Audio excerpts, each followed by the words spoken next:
ओम शांति। 20 सितंबर 1975। अव्यक्त बाप दादा, मधुबन। शक्ति होते हुए भी जीवन में सफलता और संतुष्टता क्यों नहीं? शक्ति होते हुए भी जीवन में सफलता और संतुष्टता क्यों नहीं? सर्वशक्तियों, सिद्धियों और निधियों के दाता शिव बाबा बोले, जैसे बाप सर्व गुणों के सागर हैं, क्या आप भी वैसे ही अपने को मास्टर सागर समझते हो? सागर अखंड, अचल और अटल होता है। सागर की विशेष दो शक्तियाँ सदैव देखने में आएंगी। एक, समाने की शक्ति। जितनी समाने की शक्ति है, उतनी सामना करने की भी शक्ति है। लहरों द्वारा सामना भी करते हैं और हर वस्तु व व्यक्ति को स्वयं में समा भी लेते हैं। तो मास्टर सागर होने के कारण अपने में भी देखो कि यह दोनों शक्तियाँ मुझ में कहाँ तक आई हैं, अर्थात कितने परसेंटेज में आई हैं।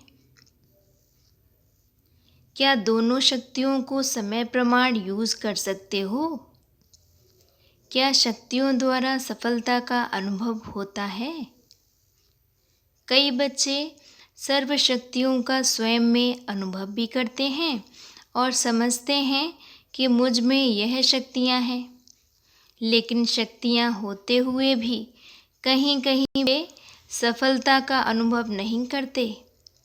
ज्ञान स्वरूप, आनंद, प्रेम, सुख और शांति स्वरूप स्वयं को समझते हुए भी स्वयं से सदा संतुष्ट नहीं, अथवा पुरुषार्थी होते हुए भी प्रारब्ध अर्थात प्राप्ति का प्रत्यक्ष फल के रूप में जो अनुभव होना चाहिए वह कभी कभी ही कर सकते हैं।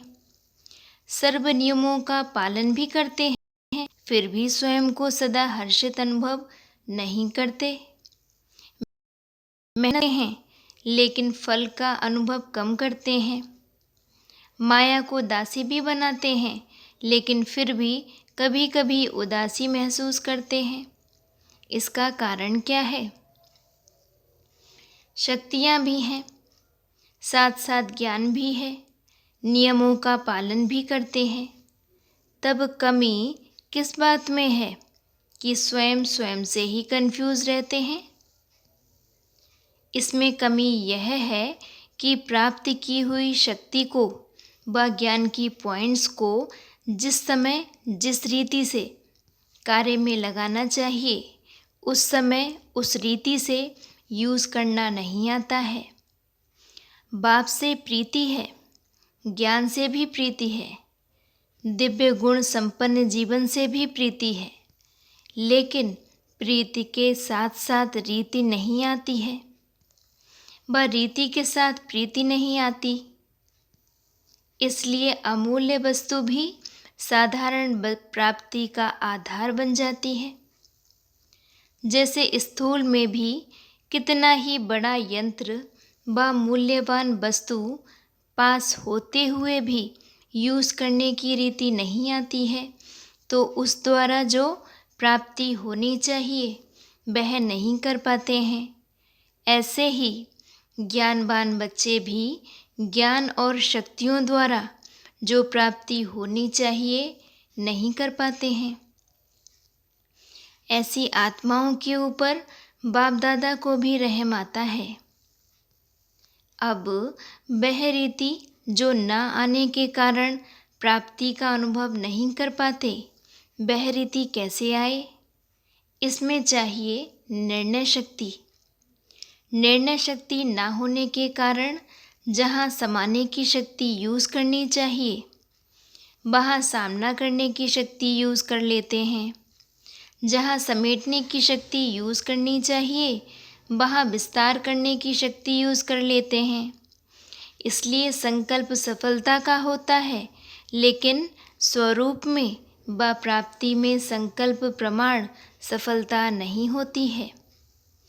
विशेष शक्ति की प्राप्ति का मुख्य आधार क्या है? निर्णय शक्ति को तेज करने के लिए किस बात की आवश्यकता है?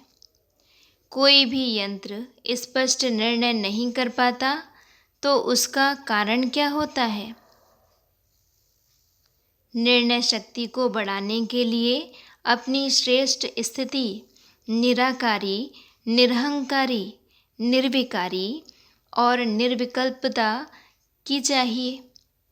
अगर इन चारों में से किसी भी बात की कमी रह जाती है तो यह श्रेष्ठ धारणा न होने के कारण स्पष्टता नहीं होती है। श्रेष्ठ ही स्पष्ट होते हैं। यही उलझन बुद्धि को स्वच्छ नहीं बनने देती। स्वच्छता ही श्रेष्ठता है। इसलिए अपनी निर्णय शक्ति को बढ़ाओ, तब ही बाप के समान सर्वगुणों में मास्टर सागर अनुभव कर सकेंगे। जैसे सागर अनेक वस्तुओं से संपन्न होता है, वैसे स्वयं को भी सर्व शक्तियों से संपन्न स्वरूप का अनुभव करो, क्योंकि संपन्नता का वरदान संगम युग पर ही मिलता है। संपन्न स्वरूप का अनुभव सिवाय संगम युग के और कहीं भी नहीं कर सकेंगे। आपके ही दैवीय जीवन के सर्वगुण संपन्न होने का गायन है। 16 कलाओं का भी गायन है, लेकिन संपन्न का स्वरूप क्या होता है? गुण और कला की नॉलेज इस ईश्वरीय जीवन में ही है। इसलिए संपन्न बनने का आनंद इस ईश्वरीय जीवन में ही प्राप्त कर सकते हो। रीति सीखने के लिए बाप द्वारा जो भी प्राप्त होता जा रहा है, चाहे ज्ञान, चाहे शक्तियाँ, इन्हों को समय प्रमाण कार्य में लगाते जाओ। बहुत अच्छी बातें हैं और बहुत अच्छी चीज़ है।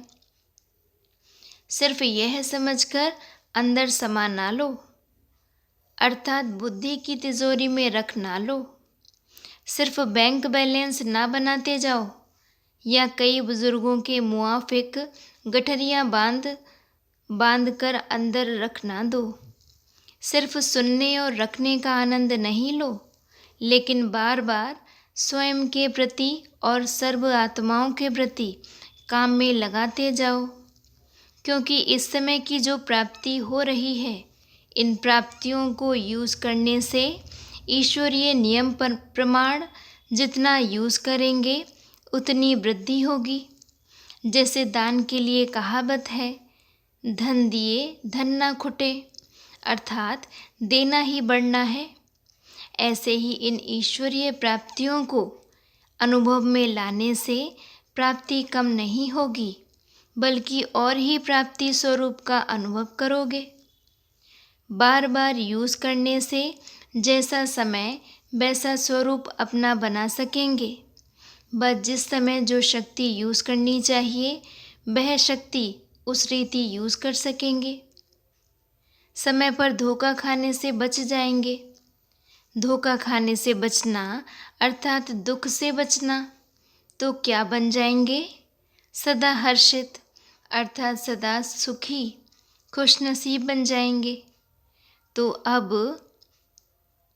अपने ऊपर रहम करके प्राप्तियों को यूज़ करके और प्रीति के साथ रीति को जान करके सदा मास्टर ज्ञान सागर बनो, शक्ति का सागर बनो और सर्व प्राप्तियों का सागर बनो। अच्छा, ऐसे सर्व अनुभवों से संपन्न मायाजीत जगत जीत अपने अनुभवों द्वारा सर्व को अनुभवी बनाने वाले बाप दादा के भी बालक सो मालिक, ऐसे बाप के मालिक और विश्व के मालिक आत्माओं को बाप दादा का याद प्यार और नमस्ते। हम रूहानी बच्चों की भी बाप दादा को याद प्यार और नमस्ते नमस्ते। इस मुरली की विशेष बातें अथवा तथ्य। फर्स्ट पॉइंट है, ज्ञान सागर बाप द्वारा प्राप्ति की हुई शक्तियों व ज्ञान के तथ्यों को जिस समय जिस रीति से कार्य में लगाना चाहिए उस समय उस रीति से उपयोग ना कर सकने के कारण स्वयं में उलझे हुए रहते हैं और सफलता व सिद्धि की अनुभूति अपने जीवन में नहीं कर पाते हैं। दूसरा पॉइंट है, उपयोग की उचित रीति को जानने के लिए अपनी निर्णय शक्ति को बढ़ाना आवश्यक है। अच्छा जी, ओम शांति।